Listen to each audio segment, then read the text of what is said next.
தினம் ஒரு திருக்கோயில் வரிசையில் இன்றைய தினம் நாம் தரிசிக்கப் போகிற ஆலயம் சென்னை சாலிக்கிராமம் அருள்மிகு சங்கர நாராயணர் ஆலயம்.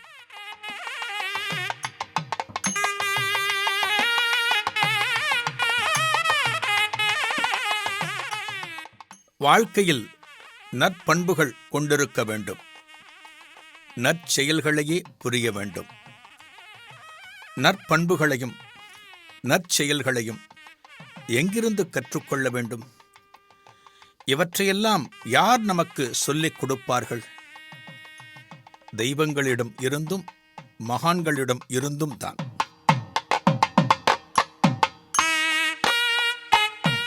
ஆணும் பெண்ணும் சமம் என்பதை உணர்த்துவதற்காக அர்த்தநாரீஸ்வரர் வடிவம். இன்றைக்கு பார்க்கிறோம் அல்லவா? கணவன் மனைவிக்கு இடையே எந்தவிதமான பிணக்கும் ஏற்படக்கூடாது என்பதற்காக அந்த நாளிலேயே ஆணும் பெண்ணும் சமம் என்பதை சர்வேஸ்வரன் நமக்கு உணர்த்தியிருக்கிறார். சைவமும் வைணவமும் இரண்டல்ல, அதன் அடிப்படை ஒன்றேதான் என்பதை வலியுறுத்துவதற்காக சங்கரனும் நாராயணனும் இணைந்த வடிவமே சங்கர நாராயணர் வடிவம்.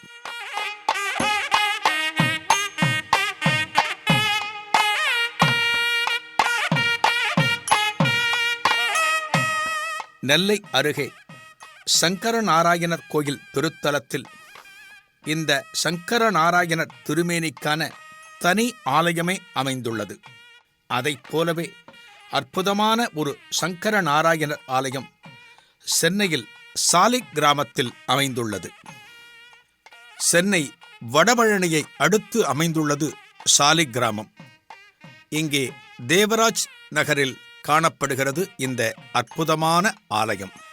ஆலயத்தின் அழகும் இதன் கட்டமைப்பும் பார்த்தாலே நம்மால் வியக்காமல் இருக்க முடியவில்லை. அதி அற்புதமாக அமைந்த ஆலயம். தினமும் ஏராளமான பக்தர்கள் வந்திருந்து இந்த ஆலயத்தை தரிசித்து பலன் பெறுகிறார்கள்.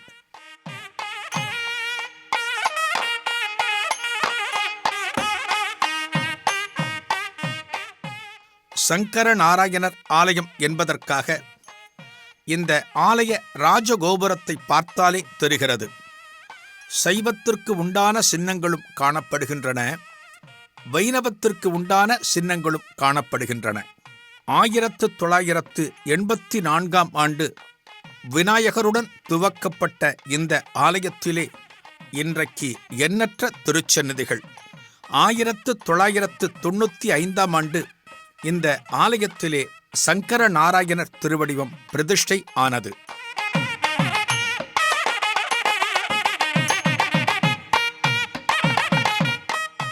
சாலிக்கிராமம் சங்கர நாராயணரை தரிசிப்பதற்கு முன் திருநெல்வேலி மாவட்டத்தில் காணப்படுகிற சங்கர நாராயணன் கோவிலை தரிசிப்போமா?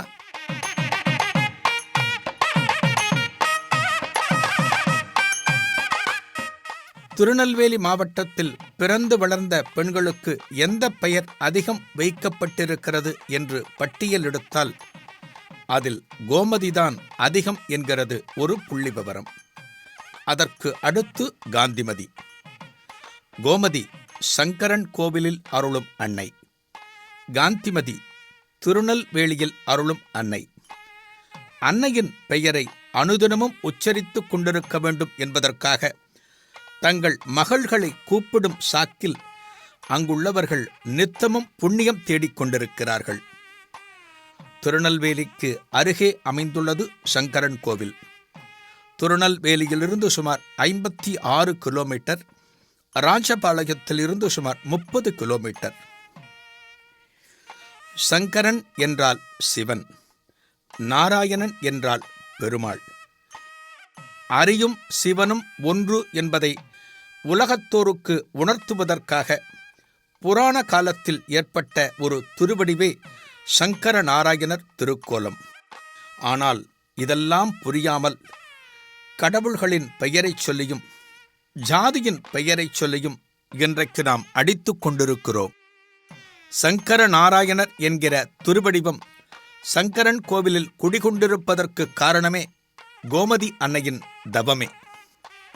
அன்னையின் தவத்தில் மகிழ்ந்து சங்கர நாராயணராக ஈசன் தரிசனம் தந்தது ஆடி மாத பௌர்ணமி தினத்தோடு கூடிய உத்திராட நட்சத்திர சுபதினத்தில். அன்றைக்கு கோமதி அன்னைக்கு திருக்காட்சி தந்தருளிய ஈசன் இனிவரும் ஒவ்வொரு ஆடி மாத பௌர்ணமி உத்திராட நட்சத்திரத்தின் போதும் இதே தரிசனம் தருவேன் என்று உமைக்கு வாக்கு கொடுக்க இன்றைக்கும் ஈசன் தரிசனம் தந்து கொண்டிருக்கிறார்.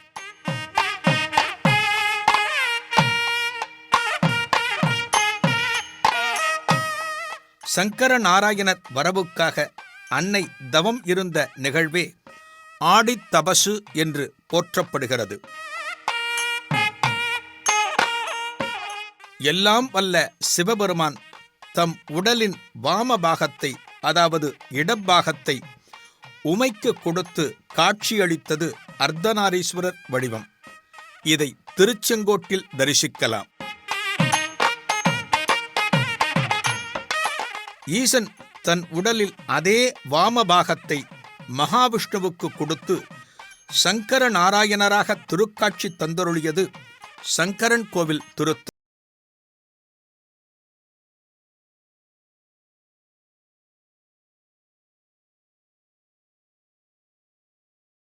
அன்னை கோமதி ஏன் தவம் இருந்தாள்?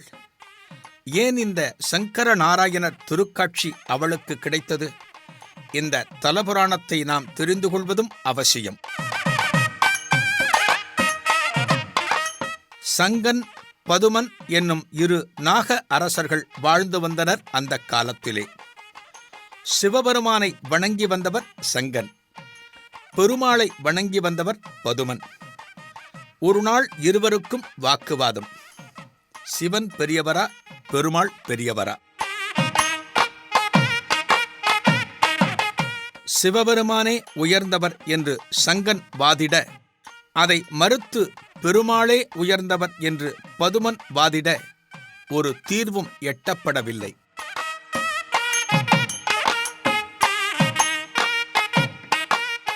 தீர்வு வேண்டி இருவரும் கையிலை சென்று பார்வதி தேவியிடம் முறையிட்டார்கள். தேவிக்கு தெரியாதா இரு திருவடிவமும் ஒன்றே என்று? என்றாலும் சர்வேஸ்வரனிடம் மாலவனுடன் தாங்கள் இணைந்து ஒரே வடிவாக திருக்காட்சி தர வேண்டும் என்று பிரார்த்தித்தாள். அதற்கு பதிலாக ஈசனும் அகத்தியருக்கு யாம் அருளிய பொதிகை மலைக்கு அருகே புன்னை மரங்கள் உள்ள வனத்தில் சென்று தவம் புரிவாய். அங்கே நீ விரும்பிய திருக்காட்சி தந்தருள்வோம் என்று வாக்கு தந்தார்.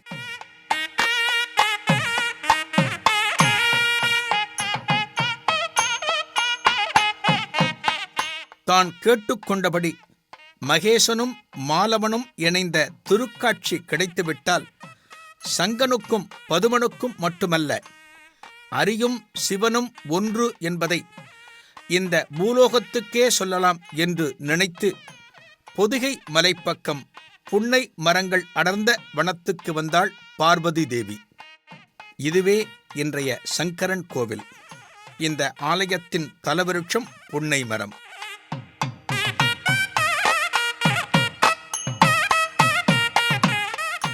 அன்னையே கையிலையில் இருந்து புறப்பட்ட பின் அவளது தவத்திற்கு வேண்டிய உதவிகளை செய்ய வேண்டும் என்பதற்காக தேவர்கள் அனைவரும் புறப்பட்டு வந்தனர். புன்னை மரங்களாக இங்கே மேலும் பரவினார்கள்.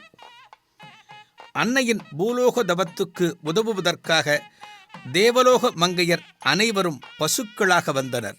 இதனால் சங்கரன் கோவில் வந்த பார்வதி தேவி இந்த திருத்தலத்தில் கோமதி அன்னை ஆனாள். ஆவுடையம்மன் என்றும் அழைப்பர். கோ என்றாலும் ஆ என்றாலும் பசுவை குறிக்கும். சங்கர நாராயணராக ஈசன் தனக்கு தரிசனம் தர வேண்டும் என்று கோமதி அன்னை தன் தவத்தை துவக்கினாள். அன்னை கோமதியின் தவத்தில் மகிழ்ந்த ஈசன் ஆடி மாதம் பௌர்ணமி தினம் உத்திராட நட்சத்திரத்தன்று சங்கர நாராயணராக காட்சி தந்தார். இதுதான் சங்கரன் கோவிலில் வருடா வருடம் நடக்கும் கோலாகலமான திருவிழா.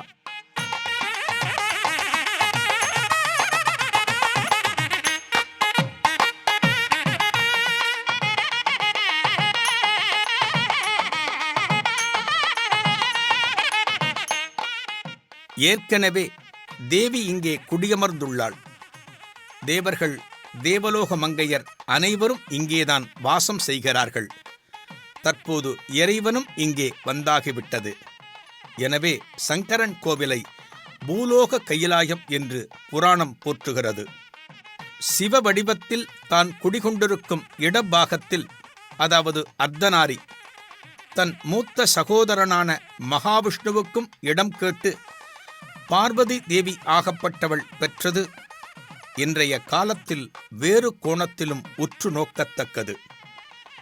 பெண்களுக்கே உண்டான விட்டுக் கொடுக்கும் பண்பு, அவர்களிடம் உள்ள சகோதர பாசம், இவற்றையெல்லாம் கலியுகவாசிகளுக்கு உணர்த்துவதற்காக பார்வதி தேவி கோமதியாக அவதாரம் எடுத்து வந்திருப்பதை தலபுராணத்தில் இருந்து அறியலாம்.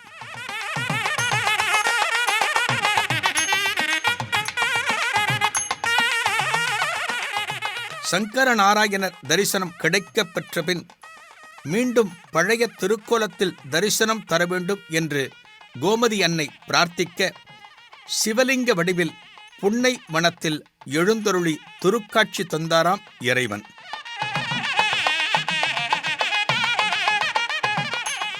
அவரே இன்றைக்கு நாம் தரிசிக்கும் சங்கர நயினார் என்கிற சங்கரலிங்கம்.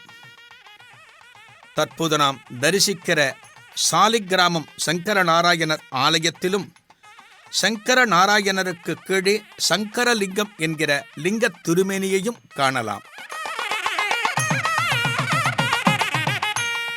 சாலிக்கிராமம் சங்கர நாராயணர் ஆலயத்தில் கருவறையை நாம் தரிசிக்கலாமா? ஒரே திருமேனி, வலப்பக்கம் சங்கரன், இடப்பக்கம் நாராயணர், இணைந்த வடிவமே சங்கர நாராயணர்.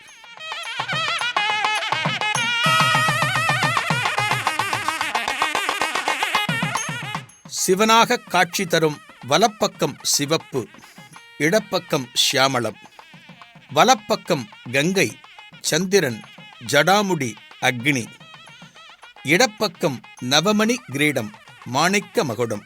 வலப்பக்க காதில் தாடங்கம், கையில் மழு, மார்பில் ருத்ராட்சம், இடுப்பில் புலித்தோல்.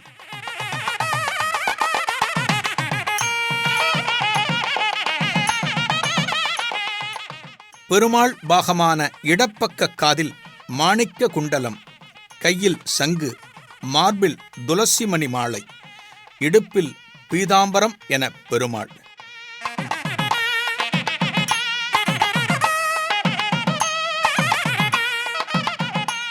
இந்த திருமேனியைச் சுற்றி மேல்புறம் அமைந்திருக்கிற திருவாசியில் சிவன் பக்கம் சங்கன் கொடைபிடிக்க, பெருமாள் பக்கம் பதுமன் கொடைபிடித்துக் கொண்டிருக்கிறான். பெருமாள் அலங்காரப் பிரியர் என்பதாலும் குளிர்ந்த திருமேனியுடன் காணப்படுபவர் என்பதாலும் இங்குள்ள மூலவர் சங்கர நாராயணருக்கு அபிஷேகம் இல்லை. பெருமாள் திருமேனியில் ஈசனும் இருக்கின்றார் அல்லவா? சிவன் அபிஷேகப் பிரியர் ஆயிற்றே. அதனால் சங்கரலிங்கம் என்கிற அற்புதமான சிவலிங்க திருமேனிக்கு நித்தமும் குளிர குளிர அபிஷேகம் நடக்கிறது இங்கே.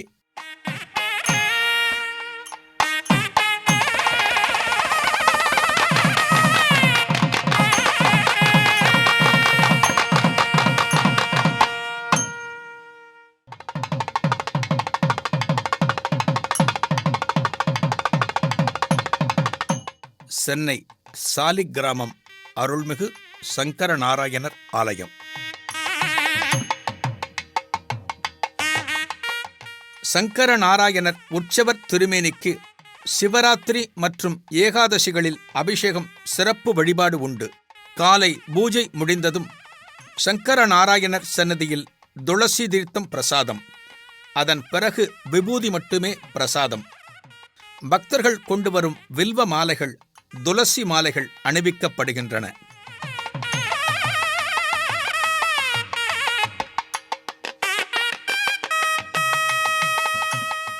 இந்த ஆலயத்திலே வைகுண்ட ஏகாதசியும் சிறப்பு, சொர்க்கவாசலும் இங்கே உண்டு.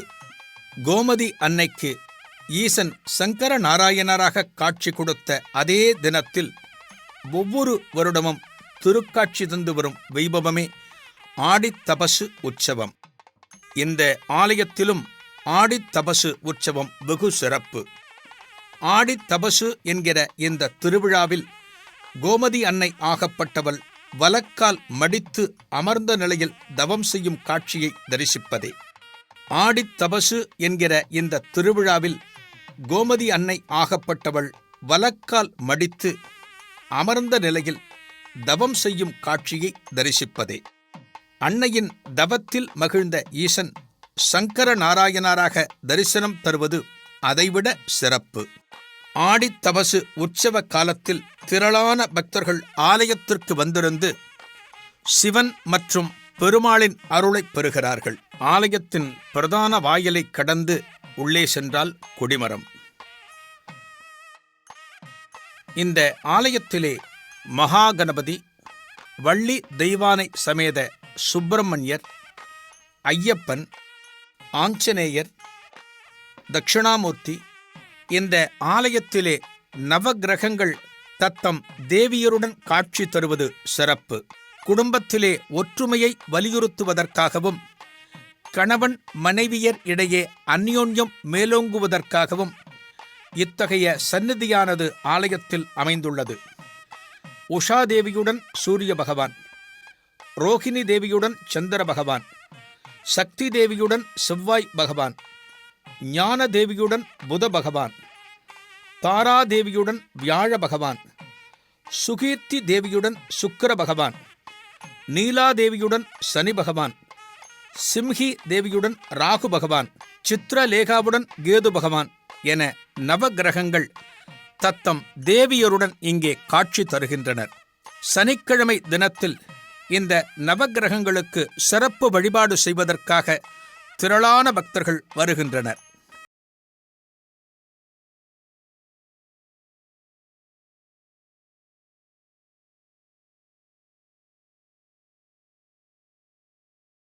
சங்கடகர சதுர்த்தி தினத்தில் மகாகணபதிக்கு சிறப்பான வழிபாடுகள் நடக்கின்றன.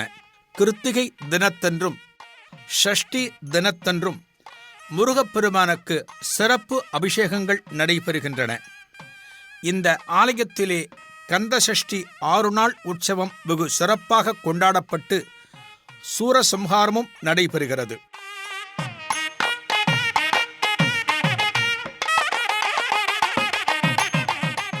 கருவறையிலே நின்ற கோலத்தில் சங்கர நாராயணர். பார்த்து கொண்டே இருக்கலாம் அந்த திருவடிவை. அத்துணை அழகாக காணப்படுகிறது இந்த திருச்சன்னதி. சங்கர நாராயணருக்கு கீழே சங்கரலிங்கம் எனும் சிறப்பு லிங்கத் திருமேனி. அபிஷேகங்கள் இந்த லிங்கத் திருமேனிக்கு நடைபெறுகின்றன.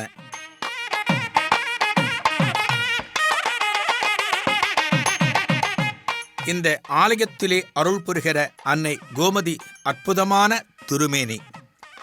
வெள்ளிக்கிழமை தினத்திலும் நவராத்திரி காலங்களிலும் பௌர்ணமி தினத்திலும் இந்த கோமதி அன்னைக்கு சிறப்பான வழிபாடுகள் நடக்கின்றன. எண்ணற்ற திருமேனிகள் ஆலயத்தில் அமைந்திருக்கின்றபடியால் எல்லா நாட்களுமே திருவிழா என்பது போல ஒவ்வொரு நாளுமே ஆலயத்தில் வழிபாடுகள் களை கட்டுகின்றன. பக்தர்கள் இந்த ஆலயத்தை வடசங்கரன் கோவில் என்று அழைக்கிறார்கள்.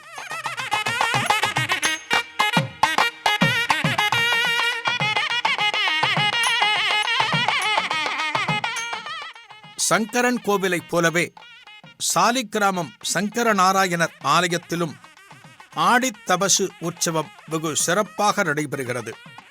ஆடி மாத பௌர்ணமி உத்திராட நட்சத்திரத்தின் போது ஈசன் அருளியது போலவே இந்த ஆலயத்திலும் சங்கர நாராயணர் தரிசனம் வெகு சிறப்பு.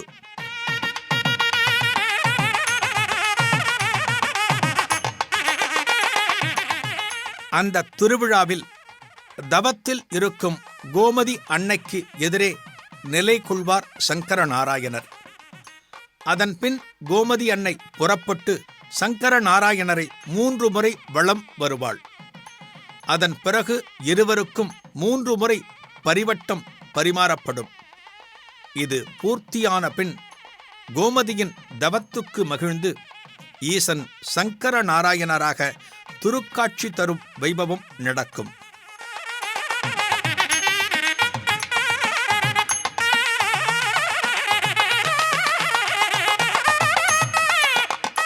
இந்த ஆடித்தபசு நடக்கின்ற காலத்தில் ஆலயத்தில் கூடுகிற பக்தர்களின் எண்ணிக்கை கணக்கில் அடங்கா. சைவத்தையும் வைணவத்தையும் சேர்த்து பறைசாற்றும் இந்த வைபவத்திலே பக்தர்கள் கலந்து கொண்டு நமச்சிவாய நாமத்தையும் நாராயணா நாமத்தையும் சொல்கிற அழகை தரிசிக்க கண்கோடி வேண்டும்.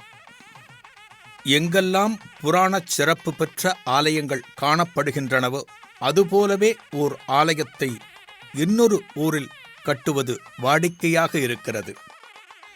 கும்பகோணம் அருகே இருக்கிற சுவாமிமலை சுவாமிநாத சுவாமி தேசத்தின் தலைநகர் டெல்லியில் உத்தர சுவாமிமலையில் குடிகொண்டிருக்கிறார். சைவத்தின் ராஜதானியான சிதம்பரத்தில் அருளும் நடராஜப் பெருமான் மகாராஷ்டிர மாநிலத்தில் சதாரா எனும் உத்தர சிதம்பரத்தில் குடிகொண்டுள்ளார். அதுபோலவேதான் இந்த சங்கர நாராயணரும். நெல்லைக்கு அருகே சங்கரன் கோவிலுக்கு செல்ல முடியாத பக்தர்கள் சென்னை சாலை கிராமத்தில் இவரை தரிசித்து அருள் பெறலாம். சைவ வைணவ பேதம் விரட்டுவோம், எல்லாம் ஒரு திருவடிவே என ஆனந்தம் கொள்வோம்.